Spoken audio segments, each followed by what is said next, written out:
What's good, Stevie B? Back to the Matrix. Matrix Sports coming at you with the last night recap was crazy, and then we'll give you a little bit going into tonight's game. All right, I'm telling you, I did not expect the end of that Nuggets game to be that way. The Nuggets were winning the Nuggets were winning most of that game. Joker was doing what he does. I mean, I felt like him and Aiton were contesting well against each other. Even though most of what Aiton does is set up off of the play of other people, of his Chris Pauls and Devin Bookers and stuff like that. But overall, I thought it was good for a battle down low. Millsap, what can you say? He's a veteran. I've always liked him. He's gonna come in. He's gonna get you buckets and boards. Period. That's a guy that easily averaged 20 and 8 in his career when he was, that guy. And he still is capable of that. He had some miscues at the end of the game, and, they coughed up a few possessions there. That being said, Porter did his thing. They are missing a key piece, and Gordon, I don't feel like played up to his capability last night. Gordon showed a limited, offensive game last night, and it just looked like he wasn't really putting out any. I don't know. It didn't seem like he had a good game. Normally you expect Gordon to feature more heavily in the box score, and considering that team's need for him to be one of their big three scorers essentially, with him, Porter Jr. and Joker. But you can't say nothing about the depth of the way the Suns are going right now. Between Booker and CP3, it's like CP3 is controlling the rest of the team, keeping them all moving the ball. Payne is moving the ball as the backup point. He is moving the ball to others. Bridges is just energy all day. The dude's knocking down his open shots. He's heading straight to the hole. Almost no wasted movement with their offense when they get it going. And DA is playing his best ball right now, and he's got to just keep making the Joker work. I saw the Joker have to work a little more than I saw him work in the last series, and I don't mean that he wasn't as effective. It means you could see he had to put in more effort against DA. That being said, I don't know what to say, man. That was just a blowout game at the end, and it really shouldn't have been. Okay? Nothing surprising about the Nets series. That team can shoot the lights out of the building. And Giannis's team doesn't look anything like old Giannis's team, which looked a little more powerhouse than the team they're putting out there now. These guys are struggling to get shots off, and you're seeing continuity in Brooklyn's defense now. And without James Harden, all of these guys are now moving the ball. Okay? Now, it's still going to be funneled between the two main scorers, but they're moving the ball. All right, and they're looking more fluid, and I don't know what was going on with Giannis last night, but first of all, that dude has one move, like we all knew, and it comes out even worse now because it's like, what are you gonna do when the greats know what you're doing? You're not just playing against any old up and coming team in the Eastern Conference, which has been like for a couple of years now.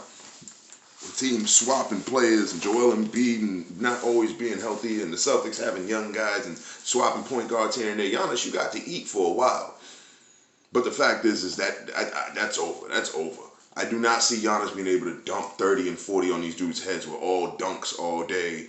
I mean, they have size for that. Now, I do expect there to be a game where Milwaukee comes out and gets their three-point shots going, but that's left up to Brooklyn's defense. Milwaukee can start launching. I believe there'll be a game where they'll start launching, but Brooklyn can match them.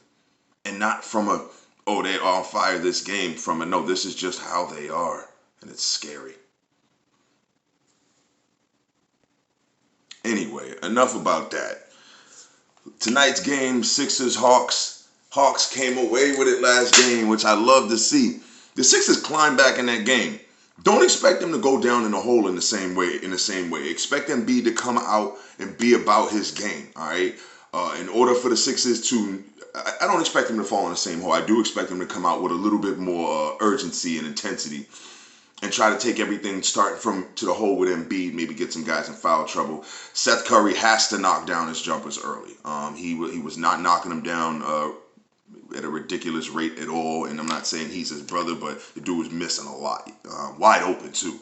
That's pretty much it for them.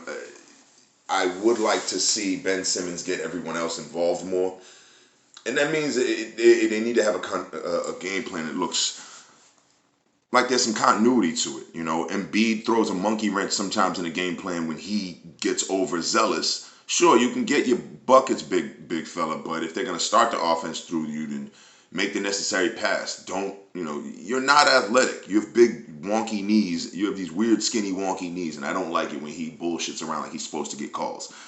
He really isn't that athletic, So let's just play within the game plan, Embiid. Take your shots, get the ball on the block, assert yourself. But whining for foul calls ain't gonna help a big dude like you who moves around wonky like anyway. Okay. At the end of the day, I expect this to be sort of a potential a tight game. But again, Atlanta can shoot the lights out of the ball. Okay, and they do nothing but move the ball. We are watching Trae Young carry a team in the same way. Trae Young's showing his first chance, same way. Oh, Donovan Mitchell showed his first couple years he was able to get them to the playoffs. This is Trae's real first run. And we're seeing what he's made of right here. This is what he's made of. Okay. And that's just another thing. I mean, my whole thing is I'm gonna say that the 76ers win this and tie it up. I don't see them losing back-to-back games with the roster that's constructed and the way they're what is expected of them. But I would not count anything out. Atlanta's got some guys that can contend with pretty much every option that they have, and they don't have to play defense on Ben Simmons, so they need to bring it. But again, if you fall back on Ben Simmons and you suffer and you sacrifice a couple 3-point shots, fine. Atlanta has a chance, but they're gonna have to shoot the lights out of the ball, at least tonight, in order to win that game. I don't see the Sixers folding on that one. Clippers Jazz. Sidebar: Clippers Jazz. The Clippers roster is ridiculously deep. Okay, the Jazz are particularly talented on defense and have two great point guards in Conley and Mitchell. They have probably one of the best defensive centers in the league in Gobert. Outside of that, Batum's good. No, actually, Batum's not with them. Batum's with fucking the Clippers. Damn, see? They got somebody for that too.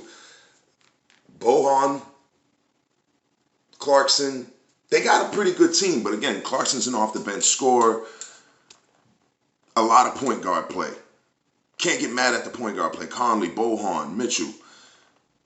It's going to be tough. The Clippers have size on them, Not just Kawhi and PG, but then there's Morris and Zubac. And they don't really have to play Jackson and Beverly. And even then, they can play Beverly now because they're dealing with point guards. And he's a defensive specialist, They can